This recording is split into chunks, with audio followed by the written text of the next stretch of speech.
এই যাত্রার খবর জানাতে সাভারের বাইপাইল ও গাজীপুরের চন্দ্রা থেকে সরাসরি যুক্ত হচ্ছেন সহকর্মী দেওয়ান ইমন ও নজরুল ইসলাম। আমরা শুরুতেই চলে যাচ্ছি সাভারে। ইমন, মহাসড়কে যানবাহনের চাপ আপনি কেমন দেখছেন, আর কোথাও যানজটের সৃষ্টি হয়েছে কিনা সার্বিক চিত্র জানাবেন। জেসিকা, আপনাকে ধন্যবাদ। আমি এই মুহূর্তে রয়েছি আশুলিয়ার বাইপাইল এলাকা এবং ঈদে ঘরমুখ মানুষের যে দুর্ভোগ, সেই দুর্ভোগ কিন্তু এই যে একটি যে চিত্র এই বাইপাইল থেকে কিন্তু সেটি শুরু হয়। তবে এবারে চিত্রটা কিন্তু জেসিকা একেবারেই ভিন্ন। এখানে ঈদের দুদিন আগে বাইপাইল সড়কের যে চিত্রটি এখন আমরা দেখাচ্ছি এটি অবিশ্বাস্য। কখনোই এর আগে কিন্তু আমরা এত স্বস্তির ঈদযাত্রা কিন্তু এই বাইপাইল থেকে সেটি কিন্তু দেখিনি। এখন কিন্তু এই যে নবীনগর চন্দ্রা যে মহাসড়কটি রয়েছে, সেই মহাসড়কটি বলা চলে যে একদমই কিন্তু যানজট মুক্ত রয়েছে। রাতের আমরা কিছুটা ধীর গতির যানজট দেখেছিলাম, কিন্তু দিনের বেলায় এসে কিন্তু সেই চিত্রটি একদমই পাল্টে গেছে। এখন কিন্তু একদমই স্বস্তি নিয়ে কিন্তু যারা ঘরমুখ মানুষ আছেন তারা কিন্তু এই শিল্পাঞ্চল কিন্তু তারা ত্যাগ করছেন। আমরা যদি উভয় পাশের চিত্রটি একটু দেখাই, আমরা যে স্থানটিতে এখন রয়েছি, যে বাইপাইল থেকে নবীনগর চন্দ্রা মহাসড়কটি কিন্তু এখন অনেকটাই যারা এই ঘরমুখ মানুষ হয়েছেন তাদের জন্য কিন্তু স্বস্তির হয়ে উঠেছে।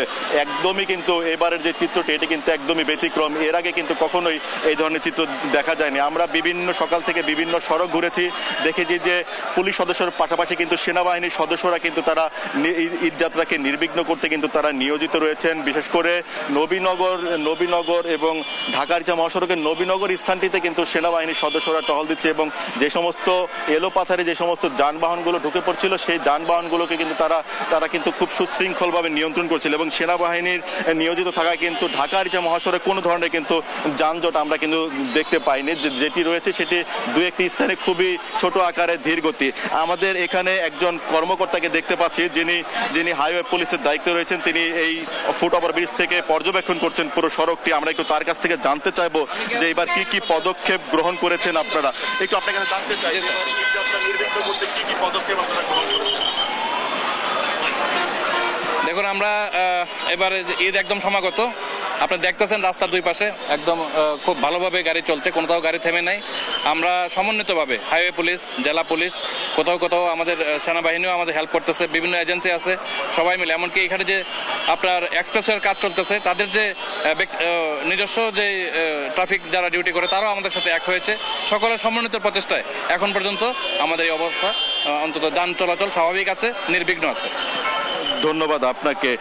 জেসিকা, যেমনটি শুনছিলেন যে হাইওয়ে পুলিশ বলছে যে সকলের প্রচেষ্টায় কিন্তু এবার একটা খুব সুশৃঙ্খলভাবে কিন্তু তারা ঈদ যাত্রা কিন্তু যারা এই যে নগর ছেড়ে যারা গ্রামের উদ্দেশ্যে নারীর টানে যারা বাড়ি ফিরছেন তারা কিন্তু খুব স্বস্তি নিয়েই এখনো পর্যন্ত কিন্তু এই ঈদ যাত্রাটিতে তারা কিন্তু রওনা হয়েছেন। তো এখানে কিন্তু আমরা যেটি দেখেছি যে এই যে শিল্পাঞ্চলে যে সমস্ত দুর্ভোগগুলো হয় সেটি কিন্তু এবার অনেকটাই কম। আর যেই সমস্ত বিষয়গুলো রয়েছে যে ওই অতিরিক্ত ভাড়া আদায় এবং ওই অন্যান্য যে সমস্ত বিষয়গুলো প্রতিবারই আমরা দেখি যে সড়কে কিন্তু গাড়ি থামে চাঁদাবাজির যে বিষয়গুলো থাকে লোকালি, সেই বিষয়গুলো কিন্তু চলমান রয়েছে। এছাড়া কিন্তু যানজটের যেই দুর্ভোগটি সেটি কিন্তু এখনো পর্যন্ত ওইভাবে সড়কে নেই।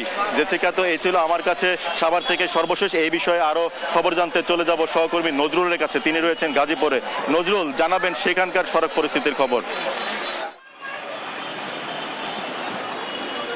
ধন্যবাদ ইমন আপনাকে। আপনি যেমনটা বলছিলেন, আপনি জানেন যে আজকে কিন্তু মানে লোকারণ্য এবং চন্দ্রা এলাকার আশপাশে মানুষের ঢল কিন্তু আমরা দেখতে পাচ্ছি। এখানে কিন্তু শত শত মানুষ কিন্তু ঈদের মানে ঘরমুখ মানুষের চাপ কিন্তু বাড়তে শুরু করেছে মহাসড়কগুলোতে।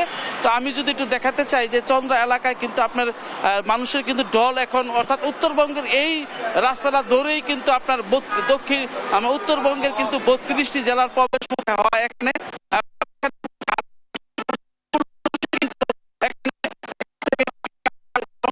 টিকিট সংগ্রহ করে কিন্তু যার গন্তব্য যাচ্ছেন। আপনি দেখতে পাচ্ছেন যে ফ্লাইওভার উপরেও কিন্তু গাড়ির ধীরগতি রয়েছে, তার গাড়ি কিন্তু যান চলাচল স্বাভাবিক রয়েছে। কিন্তু এখনো আমরা যে সবগুলো রুটের খবর নিয়েছি, ঢাকা টাঙ্গাইল, ঢাকা ময়মনসিংহ রুটে কোথাও কিন্তু এখন পর্যন্ত কোনো দীর্ঘ যানজট হয়নি এবং থেমে থেমে গাড়ি চলতেছে। তো কিন্তু এমনিতে আর কোথাও কিন্তু কোনো দীর্ঘ যানজটের কোনো খবর আমরা পাইনি। তবে আমরা দেখতে পেয়েছি যে চন্দ্রা এলাকায় কিন্তু এখনো ঈদে ঘরমুখ মানুষের যে স্রোত সেটা কিন্তু বইতে শুরু করেছে। আপনারা জানেন যে আজকেও গার্মেন্টস ছুটি হবে, হওয়ার পর হয়তো বা রুটে আরেকটু চাপ বাড়বে। তবে আপনার এখানে কিন্তু পুলিশ প্রশাসন আমরা দেখতে পেয়েছি যে পুলিশ প্রশাসন যারা রয়েছেন তারা কিন্তু আপনার নিরলসভাবে কিন্তু কাজ করে যাচ্ছেন। তারা কিন্তু আইন শৃঙ্খলা নিয়ন্ত্রণে তারা এখানে কিন্তু 400-র মতন পুলিশ তারা নিয়োজিত রয়েছেন। এর পাশাপাশি আপনার 820টি কিন্তু আপনার টিম করে তারা বিভিন্ন জায়গায় কিন্তু তারা ছড়িয়ে রয়েছেন। এছাড়া কিন্তু আপনার 300টির মতন চেকপোস্ট রয়েছে। এছাড়া কিন্তু ভ্রাম্যমাণ আদালত রয়েছে এবং জেলা প্রশাসন পুলিশ প্রশাসন মিলে যাতে ঈদে ঘরমুখো মানুষ স্বস্তিতে বাড়ি ফিরতে পারে তার জন্য কিন্তু ব্যাপক প্রস্তুতি রাখা হয়েছে। তো এখানে কিন্তু আমরা কথা বলেছিলাম এডিশনাল হাইওয়ে এডিশনাল এসপি উনি যে রয়েছে সীমারানী সরকার, ওনার সাথে কথা বলেছিলাম। উনি যেটা জানিয়েছেন যে এখানে কিন্তু যে ভ্রাম্যমাণ যে দোকানপাট সেগুলো কিন্তু তারা সরিয়ে দিয়েছেন এবং তাদের লোকজন এখানে কিন্তু 400 লোকজন তারা কিন্তু কাজ করছেন এবং সবকিছু মিলে কিন্তু একটি ঈদে ঘরমুখো মানুষকে স্বস্তি দেওয়ার জন্য আইন শৃঙ্খলা বাহিনীর যথেষ্ট পরিমাণ সজাগ দৃষ্টি রাখছেন এবং সব জায়গায় কিন্তু আমরা দেখতে পাচ্ছি যে মানুষ কিন্তু স্রোত এখন বইতে শুরু করছে। অর্থাৎ চন্দ্রা এলাকার দিকে কিন্তু মানুষের স্রোত। তো সবকিছু মিলে কিন্তু একটা স্বস্তিদায়ক ঈদ করবেন এরকমটাই কিন্তু সাধারণ মানুষ আশা করছেন। তো এই ছিল আমার কাছে চন্দ্রা এলাকা থেকে ঈদে ঘরমুখো মানুষের খবরাখবর নিয়ে সর্বশেষ।